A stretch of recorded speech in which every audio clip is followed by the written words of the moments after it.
What is going on, guys? It is Fitzmiller and Ryan back here with another video. As you guys can see, we are getting ready to do an in-depth review and overview of Ryan's 1990 Nissan Laurel. So first here, we will just do a little walk around of the car. It is featured here in pearl white. A little bit of two-tone action going on as well. So it's a 1990, so it's got the pre-facelift tails, different grille in the front too. Post-facelift is a little more liked by people just because it doesn't have the amber in it, but those are a little more hard to find. So it is a Medalist, which if you look on this badge right here, it says Medalist Twin Cam Turbo. That means it's the factory turbo RB20. This model, especially with that trim, is very hard to find now. I don't know how I found it, but I did somehow. The Medalists, pretty much, I'd say like 99% of them came automatic. Very small amount of them are manual, but I found one that has a manual swap, and it's a very good swapped one too. Nothing, no clunking in the gears or anything like that, which is kind of hard to find with these. You just gotta have RB20 turbo and manual. It's kind of needed.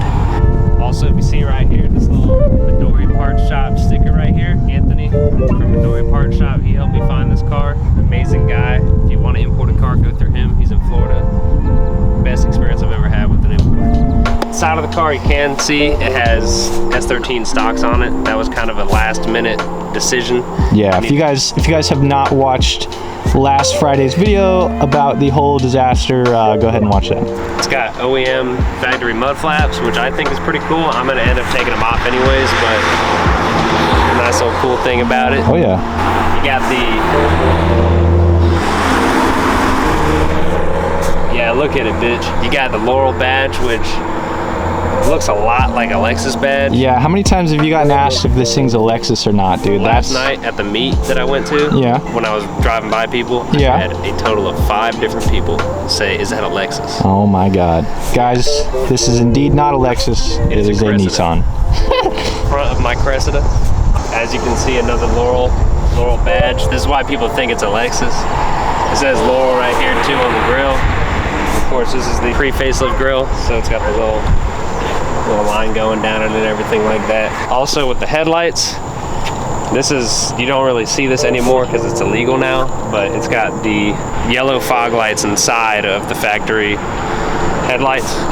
So they're not, the fog lights are inside the headlight, which... That's pretty crazy. Yeah, you don't see that anymore. Another little quirky thing about it is if you look at the bumper, for cooling and intake purposes, there's a hole, front grill hole right there on the right side of the bumper, but then on the driver's side there's not, which I thought was kind of a nice quirk. It's pretty crazy. You know, you definitely don't see, I guess, asymmetric things on cars nowadays, and that's kind of cool. It's a nice little touch there at the bottom of the bumper. Yeah. For countermeasures to people trying to take this off or break it or something like that, this does kind of fold down like that, which I think is kind of nice. These are very hard to find now. So my favorite, personal favorite, one of my, I'd say like top 5 favorite things of the car is the no B-pillars. That's another amazing thing about old cars, 90s cars. Safety right out the window. Yeah, no pun intended. Don't care about the safety. It does not matter. Style over safety, you know what I'm saying? And I like how this car was made the same year as the R32, like Fitz's car, but it is completely different. So different. It's a box. This was basically Nissan's old, square, boxy, luxurious, beautiful RB20 having sedan. Yeah. The car did have some things done to it. Actually, when it was in Japan, it came in from Japan with adjustable arms, everything, tie rods, all that stuff. It does have coilovers on it. They're pretty decently stiff. I'd say like, probably like 8K, 10K, something like that. Gonna switch those out, but it's got front lowers and rear lowers, I believe. What did it come at as its alignment when y'all got on the rack from off the boat? With -12 on the front and -10 in the rear. That's crazy, dude. That's a lot. That's a lot. It's also got blast pipes. They had some stupid, terrible silencers inside of them for some reason. So I took them out because y'all will hear a cold start and some revs pulls this thing a little bit later on, but all you guys heard in Friday's video was a terrible sounding RB20. Real quick here, before we move to the interior, we're going to be talking about the engine bay, showing you guys that in the trunk as well. Beautiful. Pretty much stock motor. That's I like it with my cars. Nice and reliable old RV. Got that K&N JDM intake, Japanese model. Cute little push radiator cap right here, which is cool. It's got a strut tower bar in the front and the back, which is kind of cool. Other than that, just a nice old RB20 DET. Car cover. So nothing too crazy here in the rear. Got my car cover back here. Car cover. Actually, very large trunk. Dude, compared to the Skyline, which already has a big trunk, It's fat. this Johnny has got a thick old trunk, man. Yeah. Thick old. Yeah, it's amazing. You can see the strut tower bar in the back too. If you good trunk, nice trunk. I like having a big trunk. Minis don't have big trunks. Let's move to the interior. So as you can see, manual transmission. It's still got the automatic gauge cluster, but it is a manual. Very nice wood, red interior with the doilies, the grandma Doilies, that's what you call them. Yeah, I couldn't remember in the last video. It's got a really shitty steering wheel on it, but I'm gonna change it out. But it does the job.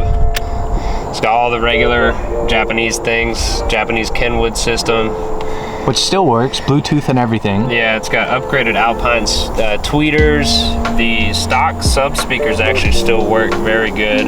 They're probably replaced. It's got a fat ass Kenwood sub right back there. It does that. That was my take, sorry. Just nice little luxurious Skyline. It's got this kind of gross center console thing right here because I had to do that for the manual swap, so I'm going to take this out and sand it down and everything and paint it red to match this. Yeah, that'll be good. Just fix up a couple things in the interior, but all around very nice. Back seats, not much going on in the back seats. I mean, they're there so you can have more women, Passengers, I guess. I don't know. Can we get a little RB start up here?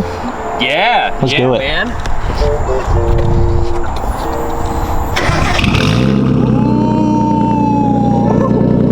Literally sounds exactly like the R32. Listen.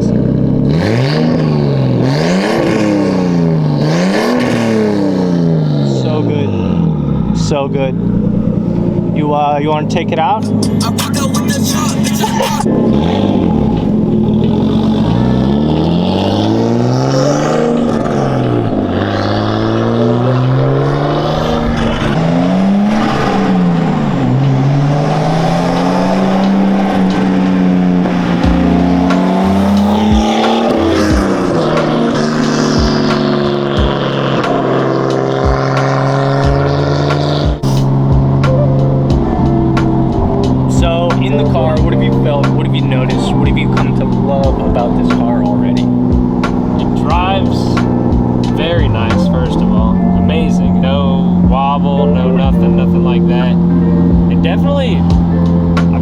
car a good amount of times. It feels a little more nimble than your car because it is. I think it's the stiffer coils. It's stiffer, but I think it's just that it's S13 chassis. I get that. It's more of an S13 chassis. You're putting a 4-door on a 2-door chassis. Yeah, just a little more nimble, I guess you could say, a little more stable. But I mean, pretty much all around drives pretty much like a Skyline, especially the same power band and everything like that. Very fun to drive. Makes very fun turbo noises, everything. Doesn't brake when I get on it. That's nice. Yeah, for sure. Just a very fun car. I get a lot of thumbs up. Little RB pull in the Laurel.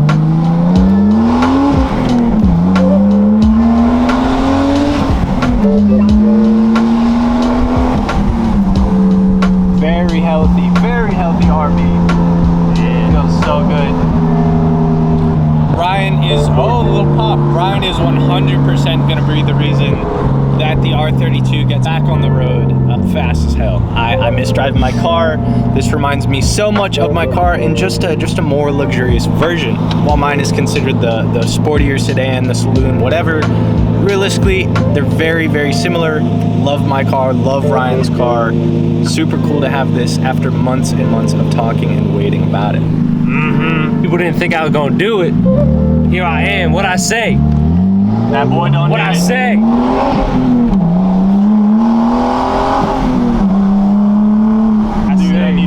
car be fixed. So Ryan, one question that I know a lot of people are going to be asking: what is it coming from a left-hand drive car to a right-hand drive car? You've driven this for the past couple of days. What are your first thoughts on this? I mean, honestly, a lot of people are kind of scared of it, but coming from like a left-hand drive manual car to a right-hand drive manual car, it's really not going to be that crazy. For the first 5 minutes, like when I first drove your Skyline, Nothing you won't get used to. Yeah, very soon after driving the car. Yeah, you've experienced in driving cars in general, you'll get used to it pretty easily. It's really just staying in the lane, because being on the edge of the road instead of near the middle, you think you're going off the side of the road when you're actually not, and you kind of deviate towards the middle of the road a little bit too much. But nothing shifting, you won't get used to. Clutch, gas. Oh, also windshield wipers and blinkers. Yeah, that's another thing. I told you. But it's gotten to the point where I actually, when I get in my Lexus, my left-hand drive car, my daily, I'm hitting the wipers on accident instead of the turn signal. So like this car is making me hit the wipers on my other car. It's bad. Yeah, but not hard at all. I had no problems with it. All right, y'all, so I hope you guys have enjoyed a very good, and I'd like to think a pretty in-depth overview of Ryan's Laurel. Be sure to be expecting this thing on the channel, upcoming videos, upcoming mods, any of that. We'll be covering that on the channel for sure. Gotta get the 32 fixed. Which one's Laurel? Oh, which one's the Okay, anyways, this has been Fitz, Ryan, his new Laurel. Be sure to go check the description down below for his Instagram to keep up with the car, and subscribe to stay up, and subscribe to keep up with the channel. I'm sorry. Subscribe and keep up with my Cressida. Hell yeah.